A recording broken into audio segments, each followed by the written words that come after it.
आज मैं आपसे फिजिक्स डिस्कस करता हूँ, फिजिक्स में भी न्यूटन के गति के नियम, जो कि मैंने प्रीवियस ईयर एसएससी, रेलवे दोनों के देखे हुए हैं।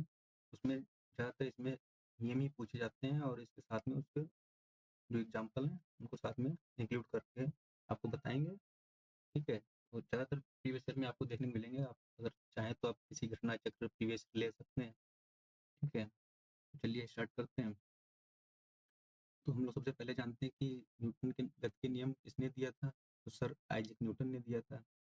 तो इन्होंने गति के नियम 3 दिए थे। तो सबसे पहले हम लोग देखते हैं कि पहला नियम क्या कहता है। तो पहला नियम जो है जड़त्व का नियम होता है। पहला नियम जड़त्व का नियम होता है, लॉ ऑफ इनर्शिया। तो पहला नियम कहता है कोई भी वस्तु जब तक अपनी अवस्था में बनी रहती है, जब तक उस पर कोई बाहरी बल कार्य नहीं करता।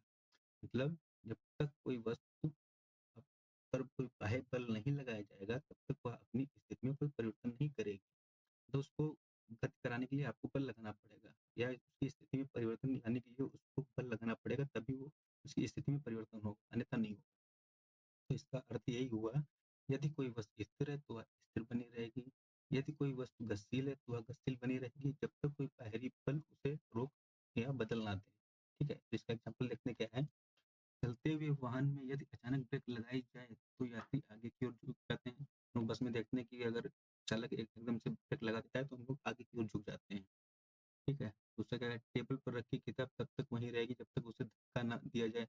अगर टेबल पे किताब रखी तो खुद से तो नहीं इधर उधर चली जाएगी, जब तक उसको उठा के या हाथ लगा के, मतलब उसको जब तक फोर्स नहीं करेंगे, बल नहीं लगाएंगे, तब तक तो उसकी स्थिति में कोई परिवर्तन नहीं आएगा ना। ठीक है, तो हम लोग सेकंड नियम देखते हैं क्या कहते हैं। ठीक है, सेकंड नियम है किसी वस्तु पर लगाया गया बल उसके द्रव्यमान और गुणा द्रव्यमान के गुणनफल के बराबर होता है। मतलब क्या होता है, F is equal to M A. F equal to M A. F proportional to होता है एम ए, द्रव्यमान गुणे त्वरण। इसका अर्थ क्या हुआ, जितना अधिक बल लगाया जाएगा उतना ही अधिक त्वरण होगा।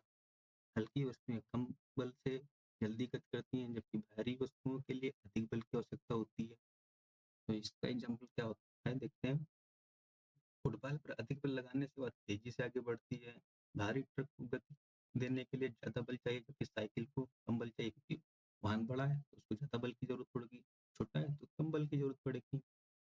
नीचे नोट्स में इसमें लिखा हुआ है, यदि बल अधिक होगा तो त्वरण अधिक होगा, यदि बल कम होगा तो त्वरण कम होगा। इसका मतलब यही हुआ कि हम लोग देखते हैं जो F equal to M A जो होता है, प्रोपोर्शनल टू एम ए होता है, क्योंकि अगर त्वरण बढ़ेगा तो बल बढ़ेगा, बल घटेगा तो त्वरण घटेगा। मतलब जो इधर परिवर्तन होगा ए में, वही एफ में परिवर्तन होगा। ठीक है, अब लोग नेक्स्ट तीसरा नियम देखते हैं क्या कहता है।